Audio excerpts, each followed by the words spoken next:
चलिए बच्चों, आज हम देखते हैं कि तापमान क्या चीज है। पिछली कक्षा में आपने ऊष्मा और तापमान में अंतर समझ लिया, उसका कॉन्सेप्ट आपको क्लियर हो गया कि तापमान और ऊष्मा में क्या अंतर है। तो उस अंतर को समझाने के लिए और उसे अच्छी तरह से परिभाषित करने के लिए यहाँ एक स्केल बनाई गई है। देखिए, तापमान के लिए यदि मैं इधर डार्क रंग जिसे मैंने काले से स्केच किया है इसे मैं गर्म मान लूं और नीचे का जो सफेद हिस्सा है इसे मैं ठंडा मान लूं, तो बीच में जो लाल लाल बिंदु डॉटेड है यह मेरा गुनगुना को प्रदर्शित कर रहा है। इस तापमान की स्केल से हमें यह समझ में आ रहा है कि यदि मैं इस स्केल में नीचे से ऊपर की ओर चलती हूँ तो ये गर्मी का बढ़ता हुआ स्तर दिखाता है। क्यों? क्योंकि इस स्केल में आप नीचे ठंडे वाले स्थान से गर्म स्थान की ओर चल रहे हैं, अर्थात ये गर्मी का बढ़ता स्तर है। और ठीक इसी स्केल में यदि आप ऊपर से नीचे की ओर आते हैं तो ये ठंडक का बढ़ता हुआ स्तर प्रदर्शित करता है। क्यों? क्योंकि ये हिस्सा सबसे अधिक गर्म है और निचला हिस्सा ठंडा है। ठीक, अर्थात आप कह सकते हैं कि कोई भी वस्तु गर्म वस्तु या तो ठंडी हो सकती है या फिर ठंडी वस्तु गर्म हो सकती है।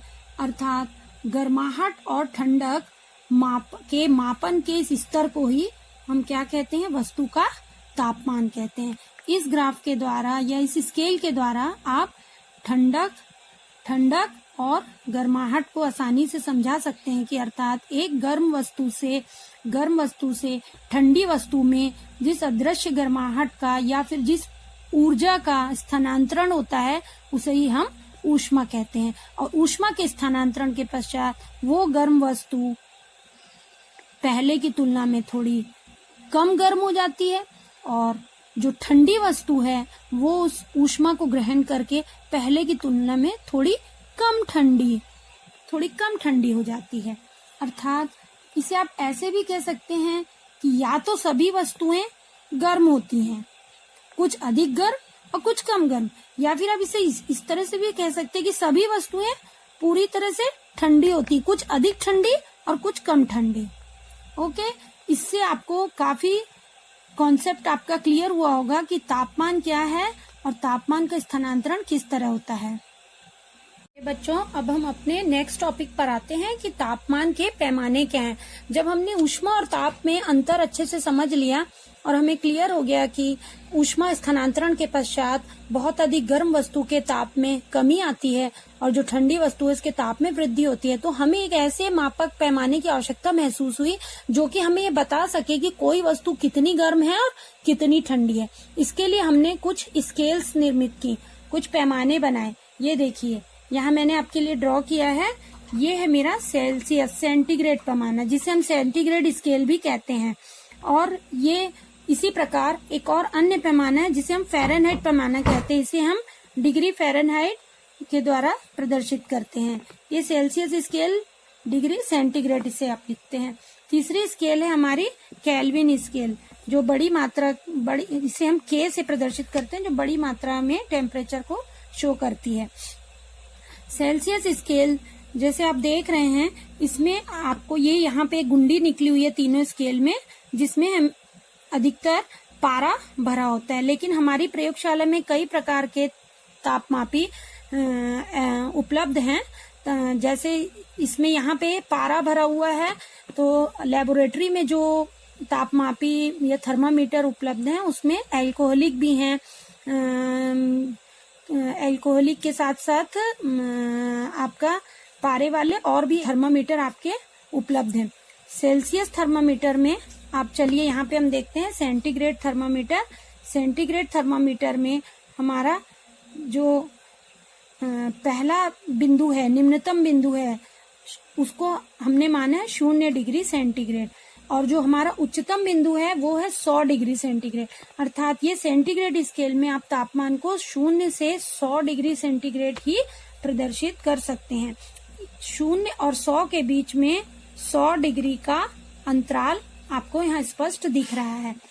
ठीक इसी प्रकार सेल्सियस पैमाने का जो 0 डिग्री है वो फ़ारेनहाइट स्केल के निम्नतम बिंदु 32 डिग्री फ़ारेनहाइट के बराबर है। इसे हम फ़ारेनहाइट स्केल को 32 डिग्री फ़ारेनहाइट और उच्चतम बिंदु इसका 212 डिग्री फ़ारेनहाइट होता है। इन अर्थात 32 और 212 के बीच में 180 डिग्री का अंतराल है, अर्थात इसके बीच में 180 भाग विभाजित किए गए हैं। आपको पता है जो डॉक्टर आपका बुखार नापते हैं वो कौन सा यंत्र कौन सा तापमापी उपयोग में लाते हैं, उसे हम कहते हैं फ़ारेनहाइट। डॉक्टर्स आपका बुखार फ़ारेनहाइट में ही नापते हैं। अब इसी प्रकार तीसरी स्केल है हमारी केल्विन स्केल। केल्विन स्केल में हमारा निम्नतम बिंदु है 273 केल्विन और उच्चतम बिंदु है 373 केल्विन। 273 और 373 के बीच में 100 डिग्री का अंतराल है। ठीक है, क्लियर बच्चों। अब इसमें आपको कुछ एक बोर्ड की हिसाब से एक बहुत इंपॉर्टेंट क्वेश्चन पूछा जाता है कि स्वस्थ मनुष्य के शरीर का ताप कितना होता है। तो स्वस्थ मनुष्य के शरीर का ताप यदि यहाँ पर फ़ारेनहाइट में देखा जाए तो 98.6 डिग्री फ़ारेनहाइट होता है।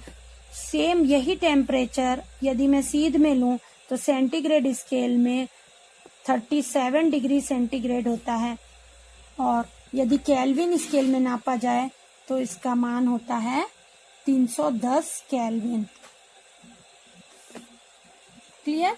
यही प्रश्न आपके बोर्ड में पिछले 2-3 साल से आया भी है कि स्वस्थ मनुष्य के शरीर का ताप यदि 98.6 है तो सेंटीग्रेड में कितना होगा। इसके लिए आपके पास एक सूत्र है, मैं भी आपको आगे बताने वाली हूँ। उस सूत्र की सहायता से हम केल्विन पैमाने को सेल्सियस में, सेल्सियस को फ़ारेनहाइट में, फ़ारेनहाइट को सेल्सियस में या फिर फ़ारेनहाइट को केल्विन में, इन तीनों स्केल के किसी भी मान को दूसरे मान में परिवर्तित कर सकते हैं। अब देखिए यहाँ सेल्सियस के लिए ये सूत्र मैंने लिखा है, फ़ारेनहाइट F-32/212 बराबर C-0/100 ऋण 0 बराबर K-273/373 - 273। F-32/212 ऋण 32 बराबर C-0/100 ऋण 0 बराबर K-273/373 ऋण 273। इसे हम शब्दों में यदि लिखना चाहें तो हमें ये दिख रहा है, स्पष्ट रूप से दिखाई दे रहा है कि F मतलब तापमान पैमाना फ़ारेनहाइट स्केल का।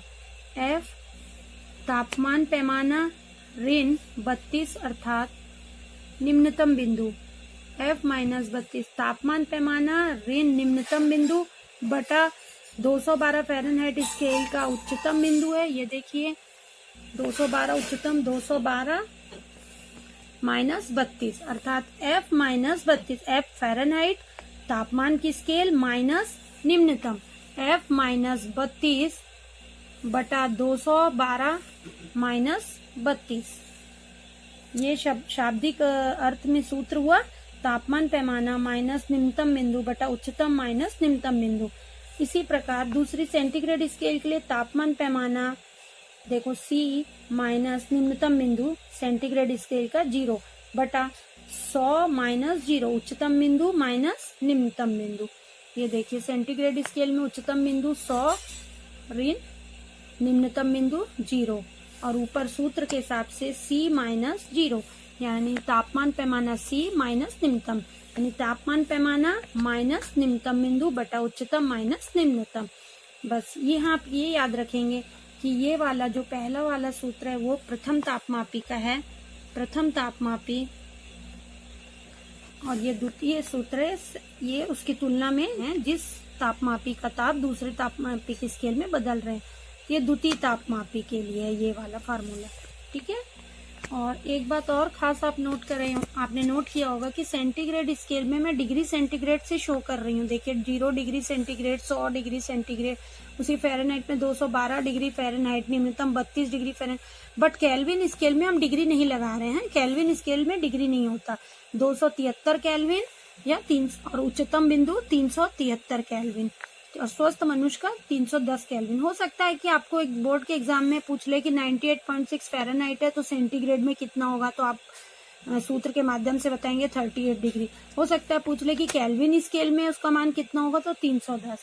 अब हम उसको इस फॉर्मूले के माध्यम से देखते हैं कि किस प्रकार होगा।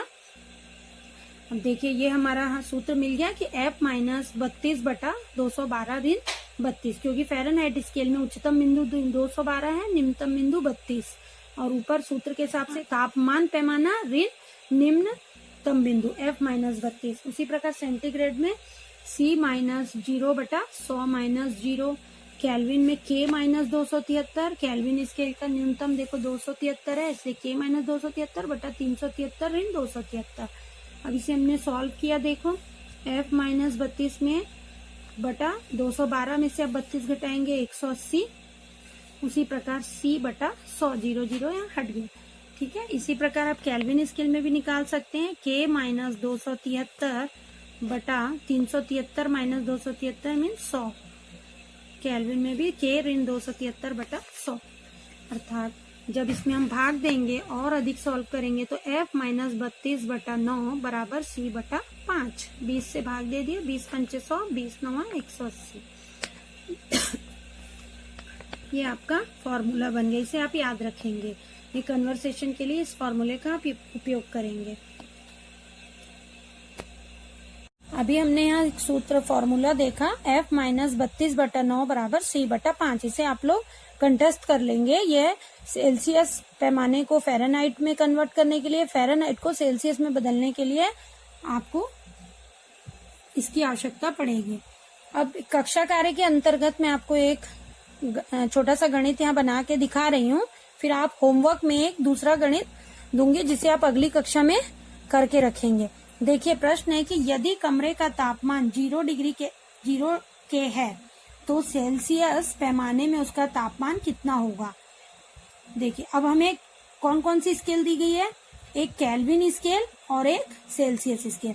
तो हम फॉर्मूला कौन सा वाला लगाएंगे, यहाँ पे जो हमने सूत्र सिद्ध किया था K माइनस 273/373 माइनस 273 और सेंटीग्रेड में C माइनस 0/100 माइनस 0। ये देखिए ये फॉर्मूला मैंने यहाँ यूज किया। K ऋण 273/373 ऋण 273 अर्थात 100 बराबर C/100। K के ऊपर आप डिग्री नहीं लगाएंगे, सेंटीग्रेड हमारा डिग्री में होगा। K ऋण 273 बराबर 100 कट गया तो 100, अर्थात K यहाँ ऋण 273 का पक्षांतर करेंगे तो K बराबर C प्लस 273 डिग्री। ये एक सूत्र बन गया, इसे आप याद रखेंगे कि K बराबर C धन 273।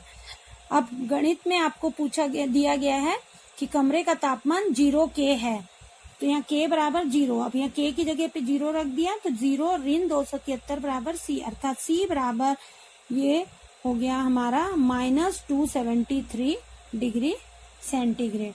इस माइनस 273 डिग्री सेंटीग्रेड को हम कहते हैं परम शून्य तापमान। इसे आप याद रखिएगा, ये हर साल बोर्ड के क्वेश्चंस में, बोर्ड के एग्जाम्स में आपको पूछा जाता है कि परम शून्य तापमान किसे कहते हैं, अर्थात माइनस 273 डिग्री सेंटीग्रेड हमारा परम शून्य तापमान कहलाता है और इसका केल्विन में पैमाना है 0 के। आपको ये भी पूछ सकता है कि परम शून्य तापमान सेंटीग्रेड स्केल में कितना होता है और केल्विन स्केल में कितना है। तो केल्विन स्केल में 0 के और सेंटीग्रेड में माइनस 273। इस तापमान के नीचे और कोई सा भी तापमान अर्थात इससे न्यून तापमान प्राप्त करना असंभव है, इसलिए यह सबसे ज्यादा न्यून तापमान है, इसलिए परम शून्य तापमान कहते हैं। ये हमारे तापमान मापने की सबसे लास्ट सबसे छोटी इकाई है। ठीक है, ये गणित सबको समझ में आया यहाँ पे कि कैसे हमने 0 के लिया, 0 केल्विन को सेंटीग्रेड में कन्वर्ट कर लिया। अब यदि मैं फ़ारेनहाइट दूं और सेंटीग्रेड पूछूं, जैसे आपको एक होमवर्क का क्वेश्चन दे रही हूँ कि यदि किसी स्वस्थ मनुष्य के शरीर का तापमान 98.6 डिग्री फ़ारेनहाइट है तो सेल्सियस में मान कितना होगा। अब आपको F दिया हुआ है, सेल्सियस निकालना है। सूत्र आपके सामने है, ये F यहाँ पे आप मान रख सकते हैं 98.6 और हल करने के बाद इसको C निकाल के दिखाएंगे।